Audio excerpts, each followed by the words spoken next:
Okay, we're back with another Dragon Champions video. Today I'm going to be talking about the General Murdock event. It's the next legendary event. It starts in 11 days. If you happen to have heroes that are 7 stars that are demons, recommended level 80 and max out abilities. As I've shown in my previous videos, you don't have to be maxed out to unlock Soleus and Mordoom. You do rely a bit on random number generator in terms of targeting and crits and whatnot, but it is doable. I'm not sure with this event how doable it's going to be, whether the developers have tweaked anything. I know from history when Murdock originally was out on the test servers, he was too easy to unlock, so they ended up buffing him strong, and there was a lot of backlash and whatnot online. But you know, from what I can see here, it's similar to the legendary events before. You need to get all the way up to unlock General Murdock because he requires 330 hero stones. As you can see, when he first came out, I just started playing, so I was able to get 10 of his stones. So let's review what you are looking at in terms of team composition. You need demons. If you are already running basically raid level 7 heroics, you're in a very strong guild, and you may have, I don't know, unlocked Shadar, but for the purpose of this video, I'm going to assume that most people have access to the ones that I have right now. In some cases, Mega Wheel, he's not found until later in the Rage of the Clans campaign and the Demon Invasion. So even those that are starting out, you may not have him, and I highly doubt you're going to be able to unlock General Murdock without a tank, and that's what Mega Wheel is. So let's go through the characters here. As you can see, I have taken some of my guildmates' advice, and I'm going to focus only on the 5 that you see in purple gear. Puncher Face, if I somehow get lucky and can level these 5 up fast enough, maybe my saving grace, because he is already at 7 stars, and I'm going to struggle to get Mega Wheel there. It's going to be close. So Kyra, staple in Arena, pretty much. If you don't know her abilities already, her basic has 50% chance to ability block, which is really nice. It's her AoE attack is strong as it dazes the enemy for a couple turns. The invisibility is what makes her so potent in Arena, because she applies invisibility to just about everybody and then counterattack to your tank. Also, if she's paired up with Venomate, who I'll talk about in a second, then he also gets faster, and then just keeps it cycling back and forth. Her passive increases her damage dealt when she is invisible. And same thing with Venomate if he is with you. Venomate himself is a kind of a poison stack type of guy. Maxed out his basic, has a chance to poison and assist, call for assist if Kyra is on the team. The AoE that he has basically poisons the main target for 2 turns and AoEs everybody else. The next one is a buff for an ally. More importantly, in my opinion, not just the buffs, but restoring the turn meter is highly valuable, especially in Arena. And then lastly, his passive is similar to Kyra. She does more damage invisible. For him, he does more damage if there's stacks of poison. So with them paired together, they're buffing each other, which make them a very strong duo. Slinger is someone that when I first started playing, not a lot of people were using. Now you're seeing many arena teams with a Slinger lead.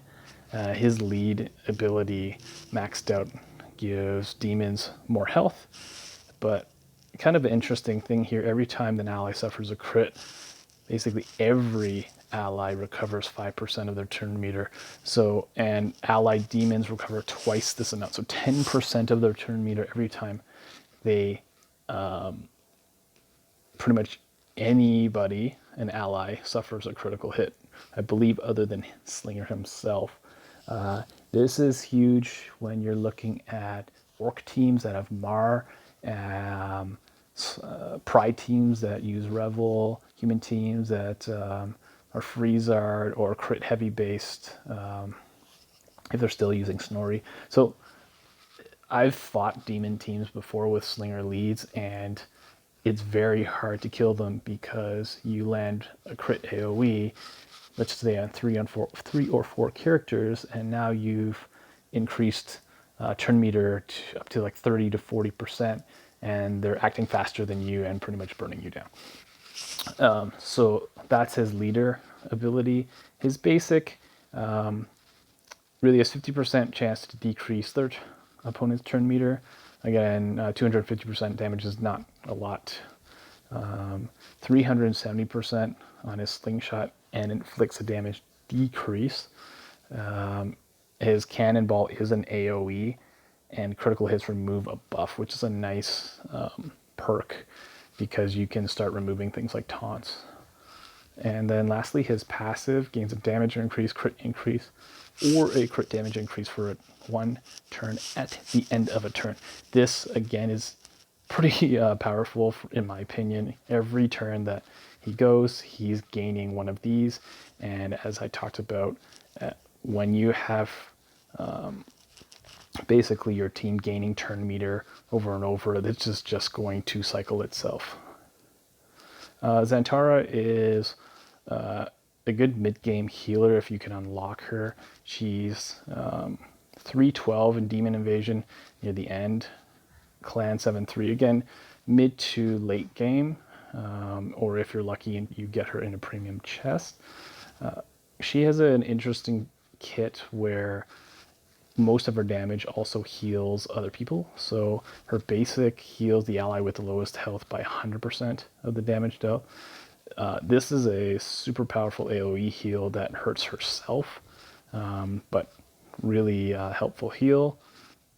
Kiss of Death, pretty much, again, it's dealing 330% to an enemy, but recovers the same amount of health.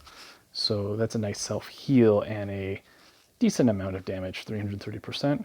And then lastly, her passive is what makes her also viable in many formats. She restores one turn to a random ability at the start of a turn and one to an ally. So now she's speeding up some of her healing skills.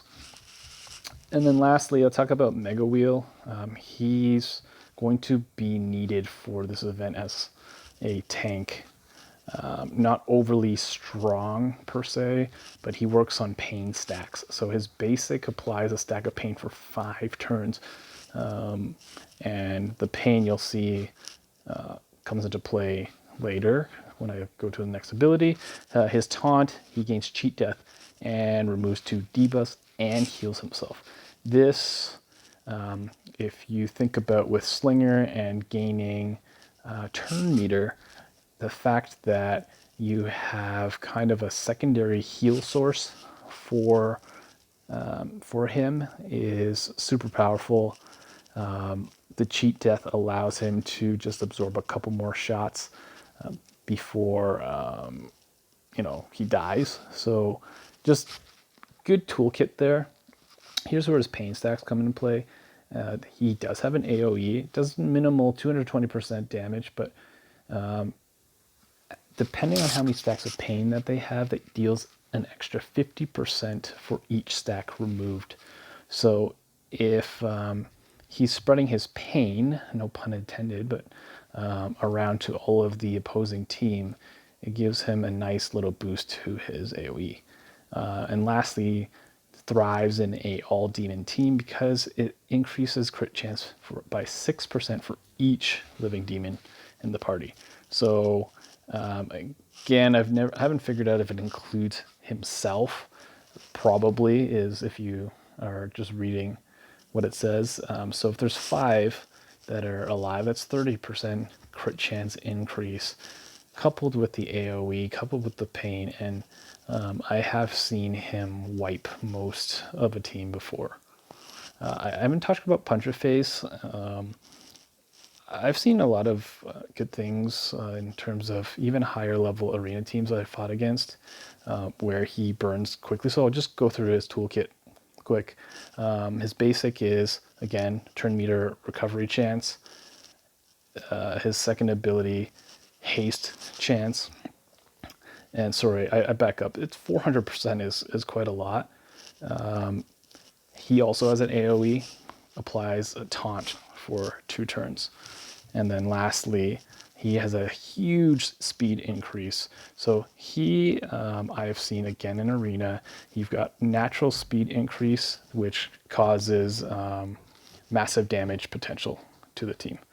So, there you have it. I'm just doing a quick review of all the characters that you can use for the event. Mainly, you can see my characters are anywhere from 60 to 75.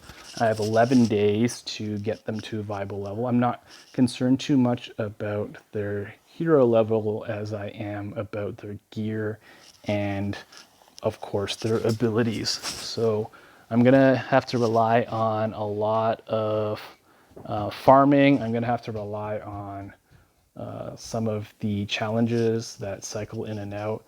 And there's a nice little side event going on, Treasury, which I'm sure is designed to help you here.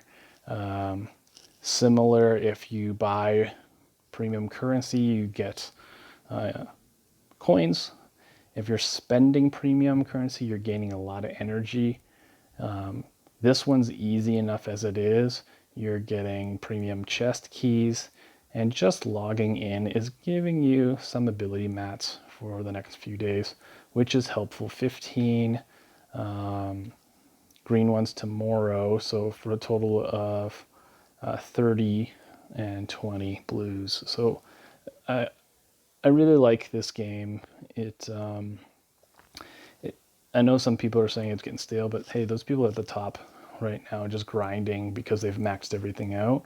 But for me, I'm not a hardcore player, at least not a hardcore spender, but there's a lot of nuances enough to keep you interested. And if you don't unlock General Murdock, then you can build towards still having a strong demon team. And then when he comes back in however many a couple months or whatnot, then you'll be much more equipped. So just with a couple minutes that I have left, I just want to show you why there's all this rage against for General Murdock. Lots of people have switched to using him in high-level arena or goblin teams. As you can tell with my level 19 rank in my server, I'm not in a highly old server, so that's why my rank may be higher than what some of you guys may be. But leader ability for Murdock, upon landing a crit, basically all allied goblins recover turn meter 20% and have a 50% chance to call a random goblin to assist. Can be triggered once per turn. So you're landing a crit and another goblin helps. Really nice there. His passive, traps gain 30% more potency against members of Order and Elves. I'm not a big fan of this because it's just so faction specific. So toolkit wise, it's just, I get members of the Order, that's fine. And there's a lot of guys like Solius. So people can argue that, look, this is complete Solius nerf. Not nerf, but I guess the counter, if you will. Deals 250% physical damage to all enemies for his AoE, 70% to inflict slow. This is his trap move. 400% is strong. If they're slow, their turn meter decreases. If they're afflicted by damage decrease, it calls an assist. And of course, how do they get damage decrease? That's with his basic. Inflicts damage decrease for 2 turns. So I have seen him kind of be used as a, I guess, a Swiss Army knife, if you will. Again, trying to counter order characters is nice. I mean, 30% more potency for his traps, meaning that there's that much more possibility that he's going to inflict the slow or turn meter decrease. And if you stack him with potency runes, you can hit some Magic Theory Craft numbers where he's really that potent. So I'm going to do my best to see how close I can get to unlocking him. And of course, I'll make videos along the way. If I'm lucky, I'll probably make it to at least stage 6 of the event. If I am super lucky and I'm able to get 7 stars on Mega Wheel, then we will see. As you can see from my other videos, a lot has to do with what you're ruined with. And not too many people I've seen have paid a lot of attention to that. So if you like this video, send me a like, subscribe if you want to see more. And yeah, definitely leave a comment to see if you want me to make videos on other things. Do my best just to just offer my insight. By no means am I an expert, but hey, that's just my opinion. So hope you liked it, and I'll be back with another video next time. See ya.